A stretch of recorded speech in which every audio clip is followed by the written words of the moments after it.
नमस्कार, मैं विकास और आप देख रहे हैं मेरा यूट्यूब चैनल बात बेबाक यानी सीधी सच्ची बात।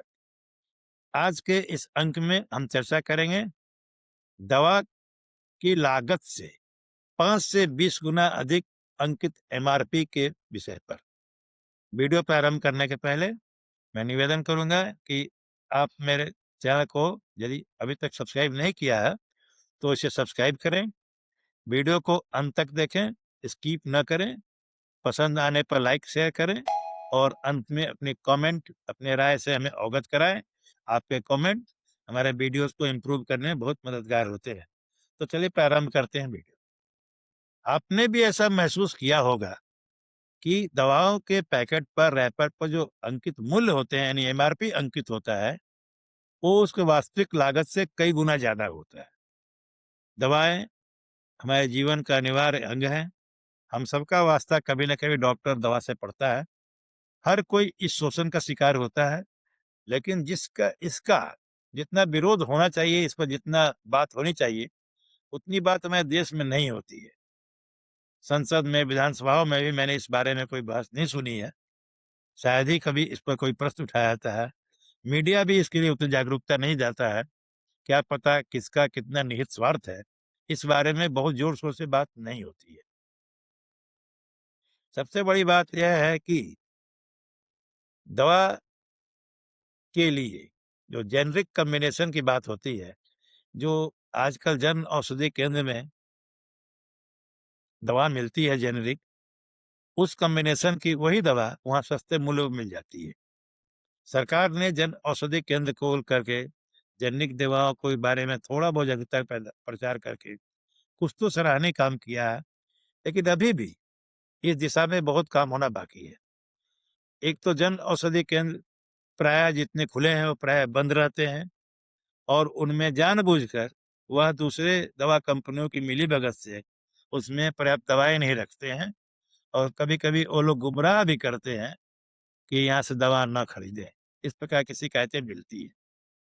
दूसरी बात, जितने सरकारी अस्पताल हैं, सरकारी डॉक्टर भी हैं, वो लोग भी जेनरिक दवाओं पर नहीं जोर देते हैं। वो लोग भी ब्रांडेड दवाओं को ही लिखते हैं। यानी ज़ाहिर है वो उन दवाओं को लिखते हैं जिनसे उन्हें कुछ मिला कमीशन मिला होता है। यह कमीशन का खेल ही दवाओं के मूल्य को बढ़ाने का सबसे बड़ा कारण है। दवा अपने वास्तविक मूल्य से 5 से 20 गुने अधिक पर बिकती है। इसका मुख्य कारण है दवाओं को दवाओं को प्रचारित करने के लिए, दवाओं को प्रिस्क्राइब करने के लिए डॉक्टर को रिश्वत देना। ये सबसे बड़ा कारण है। और कारण तो है, विज्ञापन पर खर्च है, ब्रांडिंग पर खर्च है, परिवहन है, मध्यस्थों का कमीशन है, सब कुछ है। लेकिन फिर भी सिर्फ डॉक्टरों के प्रोत्साहन को काट दिया जाए तो ये दवा 2 से 3 गुने लागत मूल्य से अधिक पर मिल सकती है। इसे 20 गुने तक महंगा करने का कोई जरूरत नहीं है। NPPA national pharmaceutical pricing authority की एक रिपोर्ट के मुताबिक भारत में औसतन 8 से 10 गुनी वास्तविक कीमत से अधिक पर दवाएं बिकती है, जो कि निहायत ही गलत बात है। सरकार को इस बारे में कड़े निर्देश जारी करने चाहिए कि डॉक्टर रोगी को प्रिस्क्राइब करे, दवा नहीं उसके कॉम्बिनेशन को प्रिस्क्राइब करे। अपने प्रिस्क्रिप्शन में मर्ज के लिए दवा न प्रिस्क्राइब करके दवा के कॉम्बिनेशन को प्रिस्क्राइब करे, ताकि उस कॉम्बिनेशन की कोई भी दवा मरीज ले सके। इससे वह अनावश्यक शोषण से बच जाएगा। वैसे प्राय दवाएं जो मिलती हैं वो डॉक्टर के अपने निजी क्लिनिक पर या उसके आसपास के सेटिंग के दुकानों पर ही मिलती है। यही मरीज शोषण का शिकार होता है। डॉक्टर यदि प्रिस्क्रिप्शन पर कंपोजिशन लिखने लगे, दवा का नाम न लिखे, तो यह समस्या काफी हद तक हल हो सकती है।